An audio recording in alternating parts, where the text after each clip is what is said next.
নমস্কার বন্ধুরা, welcome back to my channel Puja kitchen with food. তো তোমরা সবাই কেমন আছো? আশা করছি সবাই ভালো আছো, আর আমিও খুব ভালো আছি। তো আজকে দুটো রান্না তোমাদের সাথে শেয়ার করবো, ফ্রাইড রাইস আর চিকেন কষা। তার জন্য দেখো কড়াই বসিয়ে নিয়েছি আর ভেজে নিচ্ছি আলু। তো আমার ফ্রাইড রাইসের সঙ্গে চিকেন কষার থেকে বেশি চিলি চিকেন ভালো লাগে, কিন্তু আজ আমি চিকেন কষাটাই বানাচ্ছি। তো দেখো আলুটা আগে লাল লাল করে ভেজে নেব। আর এখন হালকা হালকা বৃষ্টি বৃষ্টি হয়েছে, ওয়েদারটা অতটা গরম নেই, তার জন্যই এটা বানানো। কেন গরম থাকলে গরমে একদম হালকা পাতলাই খাবার খেয়েছি।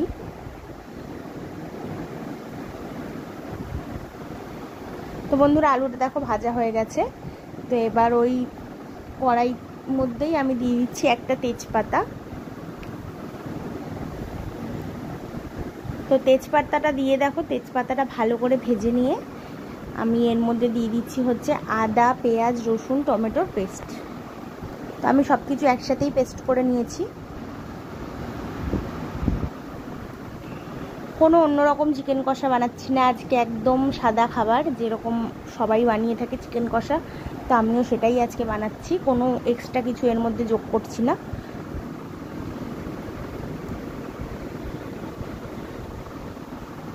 তো এবার মশলার মধ্যে দেখো দিয়ে দিচ্ছি হচ্ছে জিরের গুঁড়ো, ধনের গুঁড়ো। তো জিরের গুঁড়ো দিলাম 1 চামচ,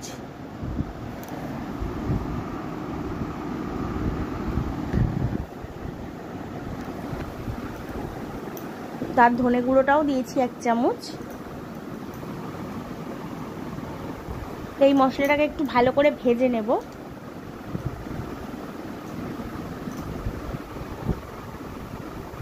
তো তারপরে দেখো দিয়ে দিচ্ছি নুন স্বাদ মতো।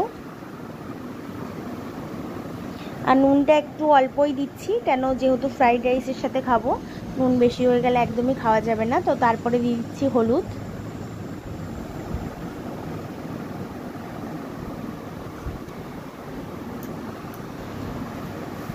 তো দিয়ে দিলাম লঙ্কার গুঁড়ো।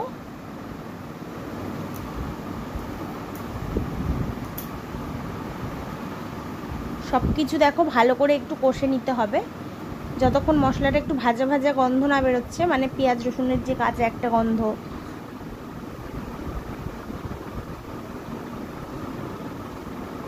তো সেটা যখন ভালো করে মানে বেরিয়ে মানে উঠে যাবে, যখন বেশ একটা ভালো গন্ধ বেরোবে মশলার, তখন দিয়ে দিচ্ছি চিকেনগুলো।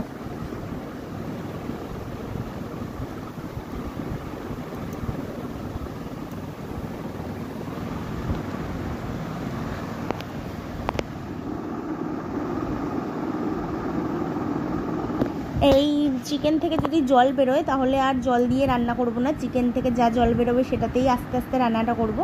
আর যদি জল না বেরোয় তাহলে একটু জল দিয়ে রান্নাটা করব।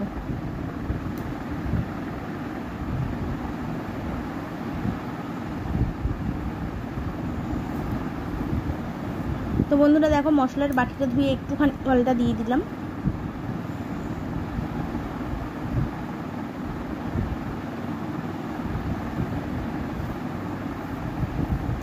আর আলুগুলোও আমি একটু পরে দিয়ে দেবো, কেন আলুগুলো কিন্তু অনেক বড় বড় করে কাটা, আর যেহেতু চিকেন কষা বানাবো, ঝোল বানাবো না, তো সেদ্ধ হবে না, তো ওর জন্য আলুগুলোও আমি আগে থেকেই দিয়ে দেবো। তো দেখো খানিকক্ষণ 5 মিনিট রান্না করার পর কিন্তু আলুগুলো আমি দিয়ে দিয়েছি।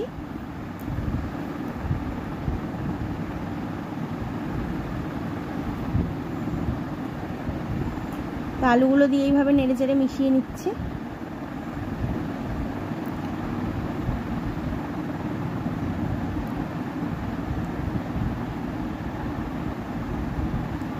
তো এবার দিয়ে দিচ্ছি দেখো মিট মশলা।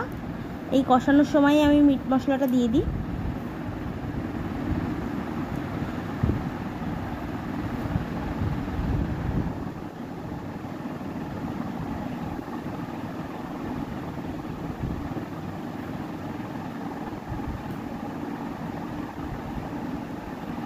তো বন্ধুরা দেখতে পাচ্ছ চিকেন থেকে একদমই কিন্তু জল বেরোয়নি, আর আমাকে এবার একটু জল দিতে হবে, কেন জল না দিলে একদমই কিছু সেদ্ধ হবে না, কারণ একটুও জল বেরোয়নি। তো দেখো আমি অল্প একটু জল দিচ্ছি। তো মশলাটা কিন্তু খুব ভালো করে কষে নিয়ে এই জলটা দেবে।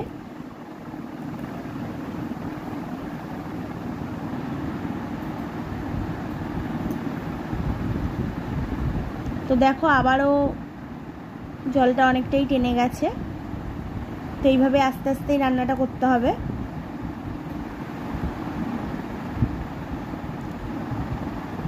তো বন্ধুরা দেখো আর একটুখানি জল দেবো এবার আমি। ওই জলটাও টেনে গেছে। তো এই জলটা যতক্ষণ না টানছে ততক্ষণ কিন্তু কষাটা হবে না। তো এই জলটা টানলেই কিন্তু আমাদের রান্না কমপ্লিট।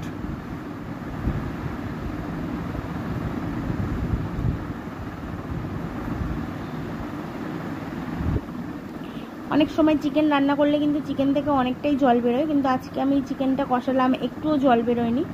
তো তার জন্য আমাকে জলটা দিয়েই রান্নাটা করতে হলো।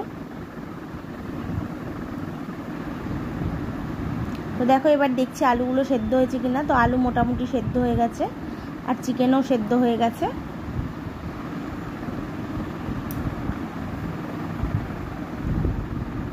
তো আর খানিকক্ষণ রান্না হলেই কিন্তু এবার নামিয়ে দেব। তো দেখো বন্ধুরা চিকেন কষা তো একদম রেডি। তো এবার গরম মশলা দিয়ে এটাকে নামিয়ে নেব, তারপরে রান্না করব ফ্রাইড রাইস। তো ফ্রাইড রাইসও আমি কিন্তু একদমই খুব সাধারণভাবে রান্না করব, কোনো মানে একদমই কোনো ঝামেলা ছাড়া।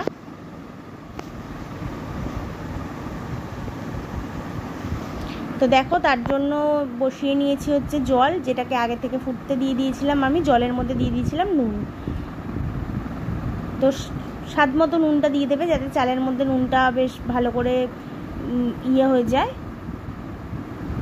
তো নুনটা দিয়ে ভাতটা বানালে কি হয়, ভাতের মধ্যে নুনটা ঠিকঠাক ঢোকে, পরে এক্সট্রা করে নুন দিতে হয় না। তো তারপরে দেখো ভিজিয়ে রাখা চালগুলো দিয়ে দিচ্ছি। চালগুলো অনেকক্ষণ আগে আমি ভিজিয়ে রেখেছিলাম, বেশ ঘন্টা দুয়েক আগে চালগুলো আমি ভিজিয়ে রেখেছিলাম। তো সেই চালগুলো দিয়ে দিচ্ছি।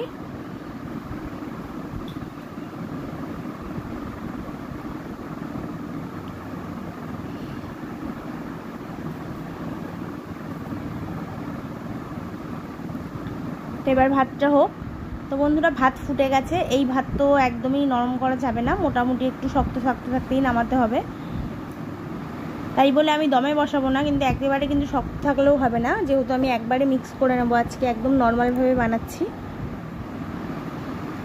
তো বন্ধুরা ভাত হয়ে গেছে। তো ভাতটা এবার নামিয়ে নিই। তো দেখো একটা কড়াই বসিয়ে নিয়েছি, এর মধ্যে দিয়ে দিচ্ছি কিছুটা সাদা তেল। যেহেতু ঘিয়ের ভাগটা অনেকটাই কম দেবো, তার জন্য সাদা তেলের ভাগটা বেশি দিয়েছি। তোমরা যদি চাও পুরোটাও কিন্তু ঘিতেও করতে পারো। তো এবার দেখো গোটা গরম মশলা ফোড়ন দিয়ে নিচ্ছি। এটা কিন্তু তোমরা ভাতের মধ্যেও দিতে পারো, কিন্তু আমি এখানে দিচ্ছি।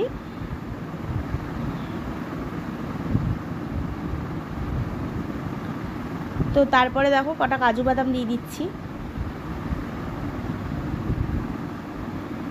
আর এই কাজু বাদামগুলো আমি দীঘা থেকে এনেছিলাম, ভাঙা ভাঙা মতো কাজুগুলো ছিল। তো তারপরে দেখো বাদামগুলো দিয়ে দিচ্ছি হচ্ছে ক্যাপসিকাম, বিনস আর গাজর। তো এটাকে যতক্ষণ ভাজতে হবে যতক্ষণ এটা সেদ্ধ না হচ্ছে।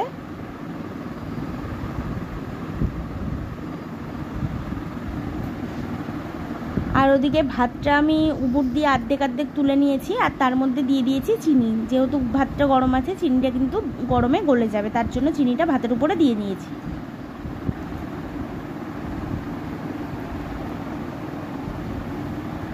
তো এই সবজিটা ভাজার সময় একদম অল্প একটু নুন দেবো আমি, যাতে সবজিটা তাড়াতাড়ি করে মজে যায়। নুন কিন্তু বারবার বলছি বুঝে দেবে তোমরাও, কেন নুন কিন্তু সব কিছুতেই দেওয়া আছে কম বেশি করে।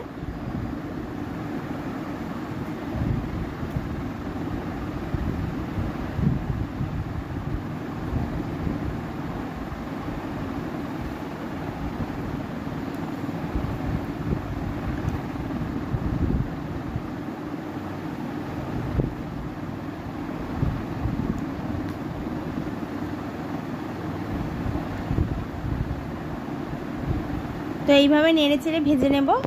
আর আমি কিন্তু এখানে কিশমিশ ব্যবহার করিনি, তোমরা চাইলে দিতে পারো।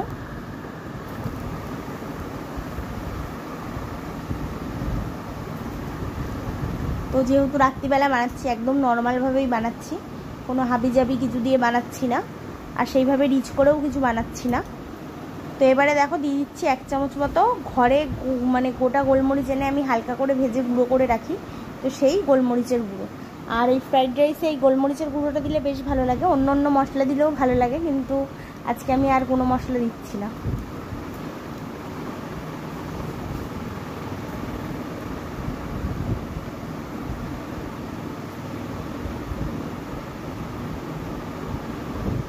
তো একদম ভালো করে দেখো প্রায় ভাজা হয়ে এসছে। তো এবার এটা আমি অল্প একটু ঘি দিয়ে দিচ্ছি এবার। তো ঘিটা দিয়ে এবার আমি ভাজাটা নামিয়ে নেবো, কারণ সেদ্ধ হয়ে গেছে সব কিছুই।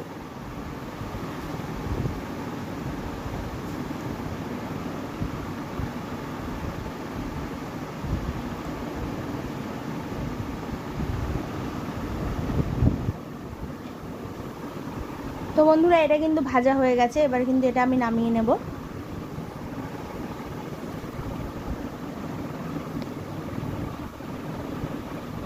আর এবারে আমি এটাকে মিক্স করে দেব। এটা কিন্তু আজকে আমি বলেছি কোনো কড়াইতেও ভাজবো না, যে কড়াইতে ভাত দিয়ে আবার ভাজবো, ওটাও করবো না, একদম নর্মাল খুব সাধারণভাবে বানাচ্ছি। তো এর মধ্যে দেখো নুন তো আগেই দিয়ে ভাতটা বানিয়েছিলাম, তারপর চিনিটা দিয়ে দিয়েছিলাম উপরে, চিনিটাও কিন্তু গলে গেছে, তাই একটু ঝাঁকিয়ে নিলাম যেহেতু চিনিটা দেওয়া ছিল। তারপরে দেখো এইভাবে করে ভাত তেল শুদ্ধ তুলে এইভাবে দিতে হবে, আর এইভাবে অল্প অল্প করে ঝাঁকিয়ে নিতে হবে যাতে সব কিছুর সাথে ভালো করে মিক্স হয়ে যায়। তো এখানে অর্ধেক ভাত আছে, আর অর্ধেক ভাত আমি আলাদা করে তুলে নিয়েছি।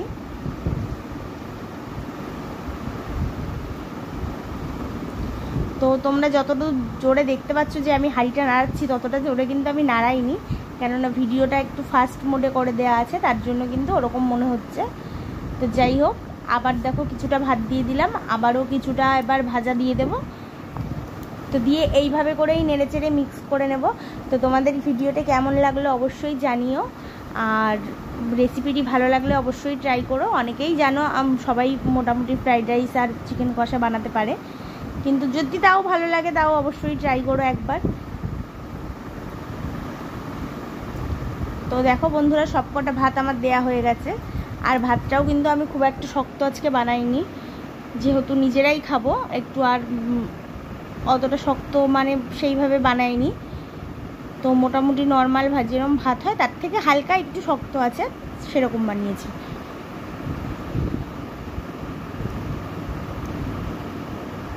তো মোটামুটি সব মিক্স করা একদম রেডি, এবার কিন্তু মিক্স হয়ে গেছে। তো এটা খাওয়ার জন্যও একদম রেডি।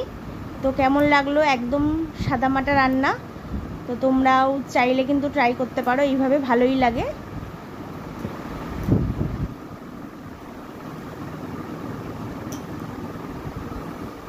তো একদম রেডি হয়ে গেল ফ্রাইড রাইস। বন্ধুরা তোমাদের যদি ভিডিওটি ভালো লাগে লাইক শেয়ার কমেন্ট করতে ভুলো না, চ্যানেলটিকে সাবস্ক্রাইব করে পাশে থাকা বেল বাটনটি প্রেস করে দিও, যাতে আমি ভিডিও পোস্ট করলে নোটিফিকেশান তোমাদের কাছে পৌঁছে যায়। তো চলো এবার একদম বেড়ে নিয়ে তোমাদেরকে দেখাচ্ছি কেমন হয়েছে।